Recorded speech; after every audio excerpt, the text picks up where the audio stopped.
Good afternoon, my name is Dave Norton from Discovering New England History. We're going to continue on here with our series on World War I. And this is the Norton Brothers, my two great uncles from Bristol, Connecticut. And it's certainly developing into quite a story. And of course on this first slide right here, there they are, Norman on the left and William on the right. And there's the two of them together, and probably around 1912. They both were in the U.S. Army. We'll go to the next slide. Now, they're heading north now in World War I, what they call the Meuse-Argonne Forest, Meuse-Argonne Campaign, September of 1918. Now, all hands on deck. This is the big offensive for the British, for the French, and for the American. They're going to just all attack at once. 1 million soldiers in France here, all going across a 50-mile front. And this is the big push that they were all waiting for. And we'll go to the next slide. Now here's my map. You can see the red, that's where the German line is. It trenches all the way from, actually almost the whole length of Germany there. You can see on the map, we had previous episode, they already took Cantigny, they already took Soissons, and our last episode, they took Saint-Mihiel. Now they're going to go hit the center of the line, the Argonne Forest area. We'll go to the next slide. And here we go. We got the French tanks all heading north, all getting battle formation. And we'll go to the next slide. And they're bringing up really the heavy artillery. Here's the French heavy artillery to support the attack. You can see the size of these guns. And we'll go to the next slide. And the French, they're all ready to go. You can see it's a big railroad type gun. Probably shoots 30 miles away, and they're all ready to support the attack. We'll go to the next slide. And the Germans were ready. They have all their heavy artillery along their lines in their defensive positions. We'll go to the next slide. Look at the size of this, a German railroad gun on 2 sets of railroad tracks. This is the greatest battle in World War I. Go to the next slide. And that's a side view of the German railroad gun. It's on 2 railroad cars. And this one here, I looked it up, it's got a 75-mile range. It's almost hard to believe. Yeah, we'll go to the next slide. And they had barbed wire, miles and miles of this, which the troops had to attack through. And now on this line, this was they started actually reinforcing this line in 1914. So they had actually 4 years to do this. And you can see now in this particular attack, they got to go up against concrete bunkers, like the one on the right. We'll go to the next slide. And look at this, double barbed wire, as far as you can see on the horizon. That's what the troops had to attack through. We'll go to the next slide. And that's what it looks like today. And you can see on the left, you can actually see where the German trenches are, the front line trenches. And you can actually see one of the concrete bunkers now. They had to attack across an open field before they entered the Argonne Forest. We'll go to the next slide. And here's one of the bunkers. Now, these aren't just, this is not by standalone bunker. It's got all kinds of tunnels and everything. So all the bunkers are all connected. It is a tremendous defensive position to assault. It took them 4 years to construct all of these. And you can see the opening there where they had machine guns. And we're going to go inside one of these and show you what it looks like. We'll go to the next slide. all the tunnels go down. You got stairs in them.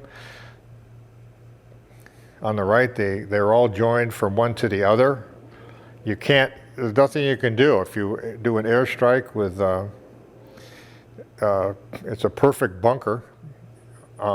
It's going to be quite an assault. You go to the next slide. And there's a bunker living quarters in there.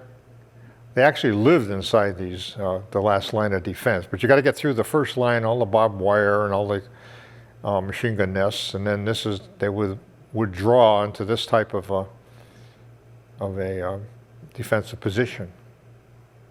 We'll go to the next slide. And then the first line of trenches, that's what they are. The Germans, they all had these machine guns. And when you go through the barbed wire, you got to stand up to step over it. And of course, they would hit you with the machine gun. And if you wanted to avoid the machine gun and hit the ground, you'd have to go with the barbed wire, would all tear you up. We'll go to the next slide. And the Germans had everything here. You can see on the lower right there, all those canisters. I wondered what they were, and I did some research. They were all like mortars, and they would put in the gas artillery shells. So when you attacked across the barbed wire, and the machine guns were raking across the field, and then at the same time they would fire off all these gas canisters, and they said, in an average attack they would send 20,000 gas canisters, mustard gas. And you can see the Germans there, they're all prepared. They all have their gas masks on underneath their helmets. We'll go to the next slide. The Germans actually invented flamethrowers. Look at this. They had flamethrowers in every unit. So if you stormed over the trenches and got in there, then they would just cut loose with all these hot flame. We'll go to the next slide. Now, Private William Norton, Bristol, Connecticut. Just going to do a little recap here. There's this picture. He was in the 1st Infantry Division, the big red one, and that's the 16th Infantry Regiment that he was in. And he was in what they call the 2nd Machine Gun Battalion, Company D, and I was fortunate to get that collar disc. So he's going to be on the front lines in this attack with the big red one. We'll go to the next slide. And I did some research on here. Private Norman Norton was his brother. And of course, he came over about 6 to 8 months later than his brother. And if you go left to right, he was originally with the 76th Infantry Division out of Fort Devens. And there were so many casualties that they consolidate. 76 never fought in World War I, so they consolidated him into 41st Infantry Division. And then there were so many casualties there that they used that for replacement for other divisions. And one of the divisions, of all things, was the 1st Infantry Division where his brother was. So now he was united with his brother in the 1st Infantry Division. We'll go to the next slide. And here they go. Allies attack the German front, 50-mile front, all at once. Everyone just stormed right ahead. All the artillery, those large artillery pieces, everything was just ahead of them, and up they went. We'll go to the next slide. And once again, you can see how they had to climb over all this barbed wire, and you can see where, when they're in that position there, the machine guns could just cut them all right down. We'll go to the next slide. Now, Private William Norton, remember the 2nd Machine Gun Battalion, Meuse-Argonne offense, and this is a great picture. You can see that these machine guns, what they would do is they would give supporting fire for the attacking infantry, and then they would break it all down, take the tripods out, move ahead, set it up again. So that's very portable. So that's a great way to use them, supporting fire. Go to the next slide. And there's his brother, and they use them too. Now, you see, you got much smaller mortars. and they would open up. When they had an attack, the mortars would fire ahead of the infantry and fire and fire and fire. And then they would stop and the infantry would advance and would break down the mortars and follow the infantry. And he was in the 301st Trench Mortar Battery, Meuse-Argonne Offensive. We'll go to the next slide. And this is an amazing shot there on the right. It was actually taken. I mean, command, Germans also had artillery too. So besides the machine guns, besides the gas, besides flamethrowers, they were hitting the lines as the Americans advanced there with artillery.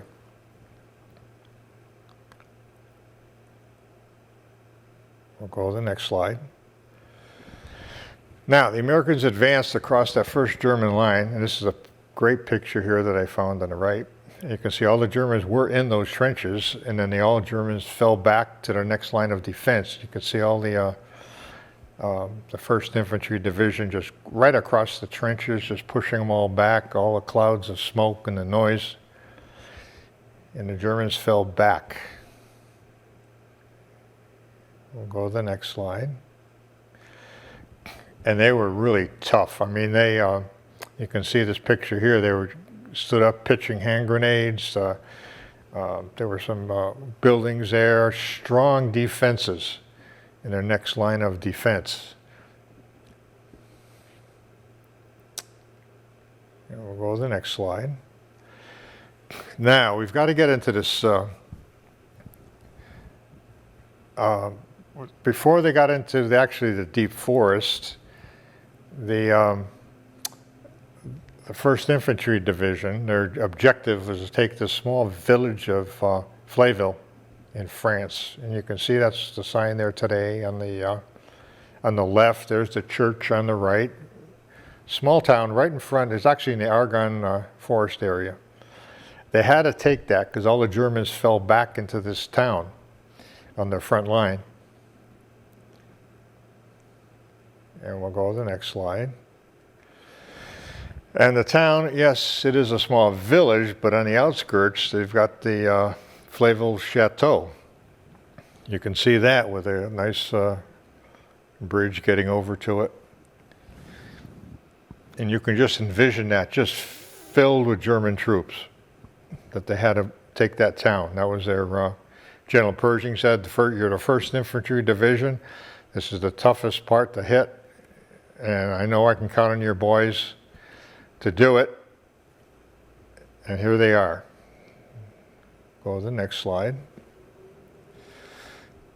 Now, Norman and the 1st Infantry Division. There's a picture there. They were ordered to storm the town. Up they go, over the trench. Those were the German trenches that they just captured. Up they go, heading towards the town, their village. And we'll go to the next slide. And now Norman Norton was with him, but he was back in support, and he was in the 301st Trench Mortar Battery. Now, machine guns and mortars were attached to different infantry units as needed, so they moved around quite a bit. But everybody was here on this big, this large-scale attack. We'll go to the next slide. And there they are. You can just imagine this whole line of infantry going off into the, heading into the, trying to attack the village. The 16th Infantry Regiment. They were actually the head of the line. That I told you there was a whole 50-mile front. And the British and the French got bogged down, but General Pershing's 1st Infantry Division was moving along really good. They actually moved around 7 miles deep into the German territory at this point. With all the noise, whatever, there's not much communication. So what they did was they took the 16th Infantry Regiment, which was part of the, about 5,000 troops, part of the whole 1st Infantry. And they say, okay, the 16th Infantry Regiment, you guys are going to be the point. You're going to attack, go first into this town. And that's where William was. And you can see the crest right there. So we'll go to the next slide. Now, combat support. Both brothers were involved in this attack. And it must have been really interesting because here's when they both finally met. And that's what they did. I did a lot of reading. A lot of these replacements would come into lines and they would find out where their brother was and try to look him up and whatever in between all the battles. So it must have been quite a reunion that they had over there in France. And on the left, you can see the smaller mortars. You can see how you could fire those, and then you could break them all down, move ahead about 100 yards, and set them all up again, fire them again. And on the right, you can see the machine gun position. Go to the next slide. Now, they actually took the town. And I really looked hard to get this picture. This is a famous World War I picture. You can actually see the name of the town in one of the buildings, Flayville. And in this picture now, actually they had to fight off several German counterattacks, so the Germans wanted to keep the town. Incredible battle. And you can, in this particular one, the town was actually taken, and they called up the artillery, and the horse and wagons brought them up. We'll go to the next picture. But it was a bloody, they paid a heavy price for this town. You can see all the graves right at that time before they did a proper burial. You can see all the helmets there, and the 16th Regiment paid the price. You go for the next slide. I want to read you this one here. I found this up here. And Second Lieutenant Walter Dial. He was not from Connecticut. He was from West Virginia. 1st Infantry Division, but he was also in the 16th Infantry Regiment where William was, and he was also with the 2nd Machine Gun Battalion, the same battalion that William was in. So I'm going to read this. October 4th, 1918, Flayville Village, that's when it was taken. He received the Distinguished Service Cross. I'll read this here. And that was for valor and extraordinary heroism in action.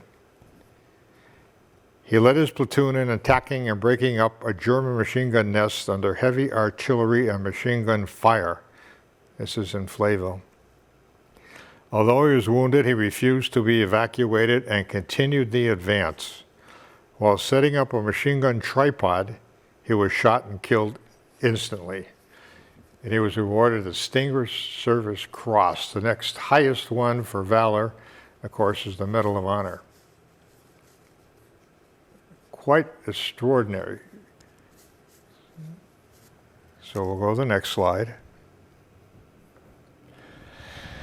Private William Norton also assaulted the village. He was also, believe it or not, in the same machine gun battalion, the 2nd Machine Gun Battalion. And he was awarded the Silver Star for gallantry in action. Now, the medal there, you can see that's a Victory in France medal on the left. And at that time, World War I, when you got a Silver Star, what they did is they put a small star on that medal. But today, if you got a Silver Star, it's over on the right. That's what the medal looks like. And I have one actually right here. I can hold this up. So that would be his, says France on it. That would be his. I don't have his actual one with the Silver Star on it. But that's quite a bit of history for my hometown in Bristol, Connecticut. And it's all well documented. They have did some research in Connecticut, and they took all the soldiers that fought in World War I, and they took some of the things that they did, and right underneath there, it's just right printed in there that he took it.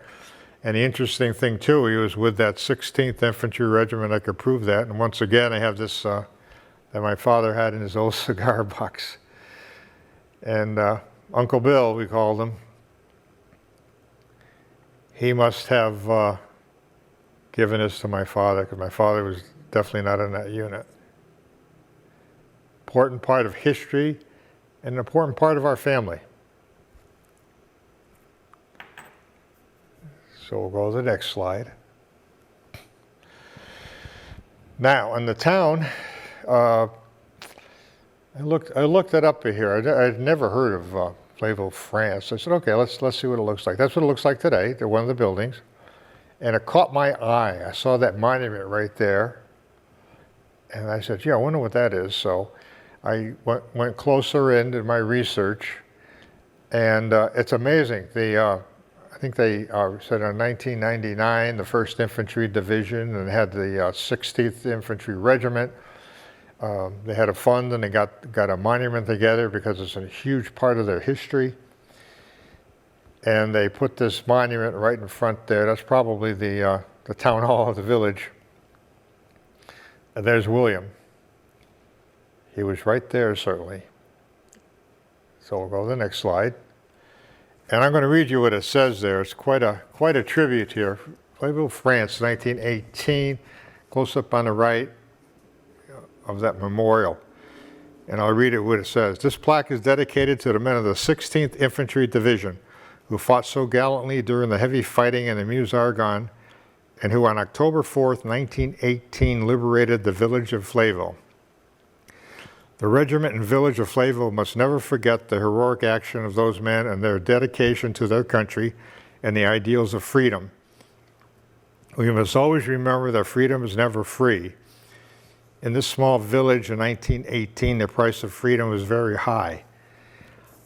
I don't know how many soldiers were killed from the 16th. I couldn't find that out.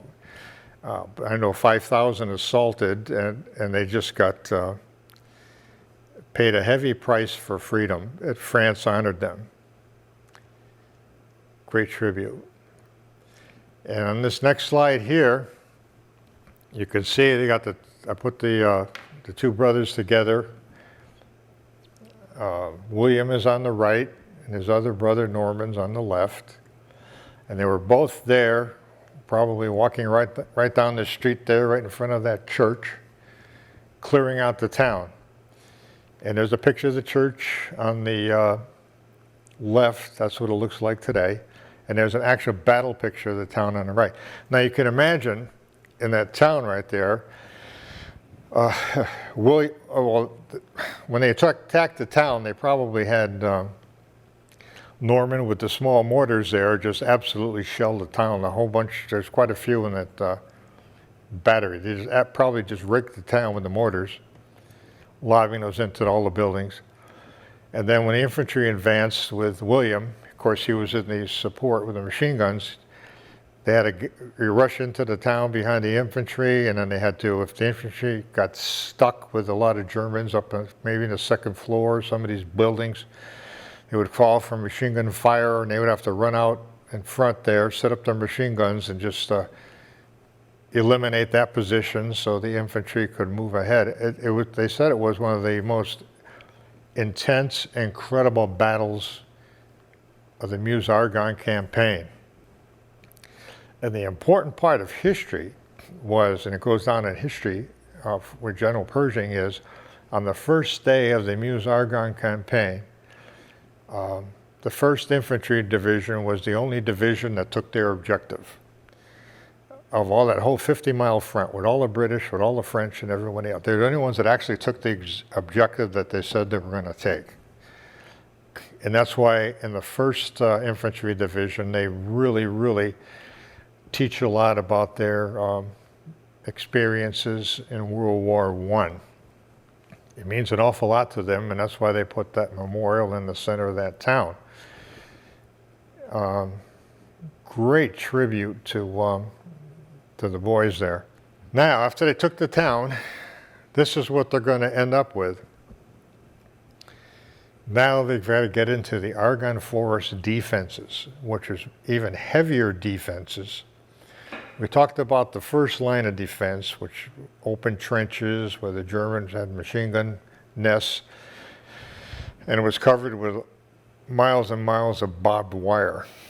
Okay, they pushed the Germans back, and then we've got the town of Flaville, France, where they were all dug in. They pushed them out of that.